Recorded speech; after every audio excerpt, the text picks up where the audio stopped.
భద్రాద్రి కొత్తగూడెం జిల్లాలో గత 3 రోజులుగా ఎడతెరిపి లేకుండా కురుస్తున్న జడివానలకు జిల్లా ప్రజలను అతలాకుతలం చేస్తున్నాయి. వీధులు నీటి కాలువలుగా మారి నివాసాలు సైతం మునిగిపోయి భయానక వాతావరణం తలపిస్తోంది. మునుగోడులోని ఓ వికలాంగుడు ఇంట్లోకి వచ్చిన వరదలు చిక్కుకొని మరణించాడు. అశ్వాపురం మండలంలో 2 యువకులు కొట్టుకుపోయి మరణించారు. భద్రాచలం వద్ద గోదావరి వరద ప్రవాహం 27 అడుగులు దాటి ప్రవహిస్తోంది. చర్ల మండలం తాడిపేరు ప్రాజెక్టుకు ఎగువ నుంచి 31,537 క్యూసెక్ల నీరు వస్తుండగా 25 గేట్లు లిఫ్ట్ చేసి 33,175 క్యూసెక్కుల నీటిని దిగువకు గోదావరికి విడుదల చేస్తున్నారు.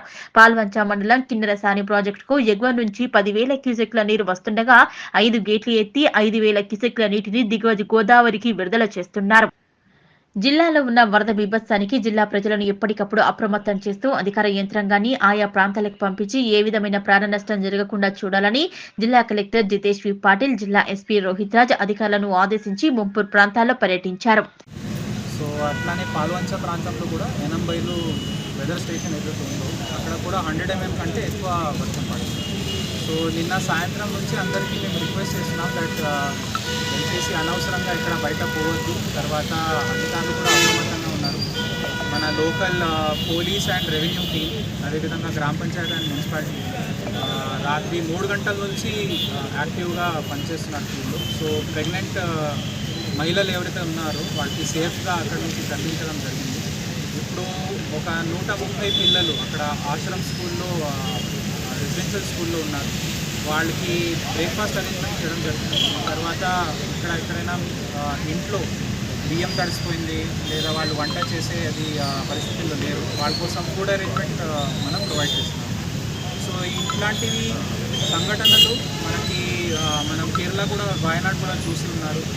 500 కంటే ఎక్కువ 500 mm కంటే ఎక్కువైంది. సో దీనికి ఒక టాపోగ్రఫీ చూసుకొని ఎక్కడ నీళ్ళకి మనం చిన్న చిన్న వాగులకి అరికట్టి అక్కడనే నీళ్లు ఆపేయాలనే ప్రయత్నాలు చేయాల్సి ఉన్నాయో అది తప్పకుండా ఈ సీజన్లో మేము చేస్తాము. ఈ శీతకాలం అంతా డిఆర్డిఏ డిపార్ట్మెంట్ స్టడీ చేసుకొని దీనికి ఎట్లా ఆపి పెట్టాలో చూస్తాము. తర్వాత డైవర్షన్స్ గురించి కూడా కొన్ని సలహా ఇచ్చారు, స్థానికులు సలహా ఇచ్చారు, అది కూడా మేము పరిశీలిస్తాము.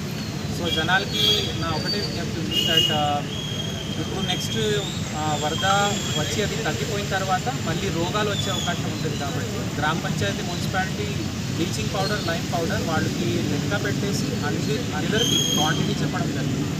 ఇంట్లో మా విజ్ఞప్తి ఏముందంటే ఈ కొంతకాలం నీళ్లు ఉడకపెట్టి తర్వాత ఫ్రెష్ ఫుడే అందరూ తీసుకోవాలని నా రిక్వెస్ట్. సింగరేణి ఓబిగుట్టల నుంచి వరద నీరు వస్తుందని మనుగూరు పట్టణ ప్రజలు ఎప్పటి నుంచో ప్రతి వర్షాకాలం సీజన్లో ఈ సమస్య వస్తుంది సార్. కాకపోతే ఏంటంటే దానికి సింగరేణి అధికారుల నుంచి కానీ మేము వదలలేదంటున్నారు. కొంచెం దానిపై మీ దృష్టి రైట్. సో దీనికి అయితే ఎవరు ఏం మాట్లాడారో లేదా ఎవరు ఏమన్నారో అట్లా పోకుండా దానికోసం మనకి ఇరిగేషన్ డిపార్ట్మెంట్, తర్వాత survey department, geological survey department వీళ్ళందరికీ మేము ఒక టీం ఏర్పాటు చేసుకొని బరాబర్గా ఫ్లో ఎక్కడి నుంచి వస్తుంది అది ఐడెంటిఫై చేస్తాం. ఎందుకంటే వర్షం పడితేనే మనకి తెలుస్తుంది నీళ్ళు ఎక్కడి నుంచి వస్తుంది. సో ఇట్లా జరిగింది కాబట్టి మనకి ఒక అవకాశం దొరికింది దానికి సరి చేయడానికి. సో తప్పకుండా సింగరేణి ఆఫీసర్స్తో ప్లాన్ చేసుకొని ఆ సమస్య మళ్ళీ రాకుండా చూస్తాం. Okay sir.